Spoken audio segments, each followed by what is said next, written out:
benefits of creativity for individuals and society as a whole reach from positive effects on learning, self-expression and evolution, leading to a more healthier thinking and behaviour. Bronco argues that if creativity potentials are fulfilled, the world would be dramatically different and a better place. If that is true, why does it seem so difficult to implement creative learning and teaching in the national curriculum? Why does creativity in education play a rather minor role in teacher training? And finally, what does it even mean to be creative?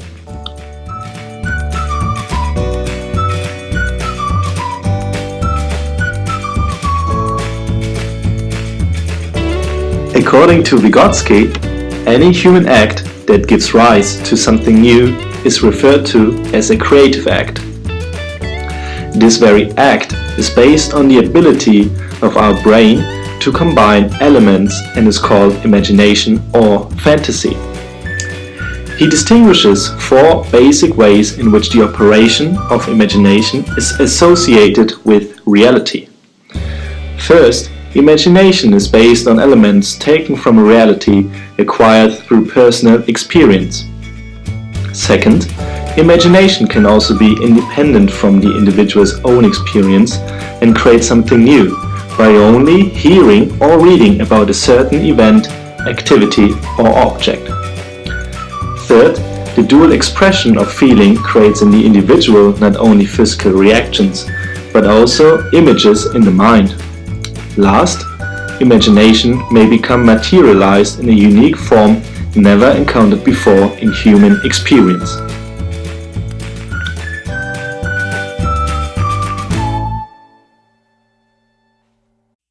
Now, what are implications for education? Mathilde Joubert demands a material and mental environment which gives pupils the opportunity to use their imagination in a meaningful way. She states, children enjoy being creative and learning by doing.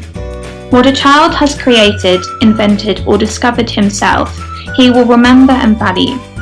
Learning is, after all, a process of discovery. So, fostering creativity also involves allowing and encouraging experimental activity. Joubert further argues that there are domain-specific strengths of children's creative activities, and it is the task of the teacher to identify those. In other words, children should be encouraged and given the tools to follow the way of their emotions and thoughts towards a field of study they feel drawn to. As a result, their imagination and its subsequent products are given the highest chances to become reality. Last, the attitude to be fostered in the pupil has to be focused on curiosity, risk-taking and persistence, so that the drive to create something original with the help of imagination and elements of real life is intrinsically motivated. These implications clearly redefine the role of the teacher. He or she must be creative and understand the underlying principles of the creative process. At the same time, the teacher must bring along knowledge of the subjects which his or her pupils are engaged in. This is critical, as teachers play a vital role in children's social learning, acting as mediators by extending children's knowledge and deepening their understanding in worthwhile directions. With this in mind, teachers should not only be able to teach creatively, but also, as craft notes, teach creativity.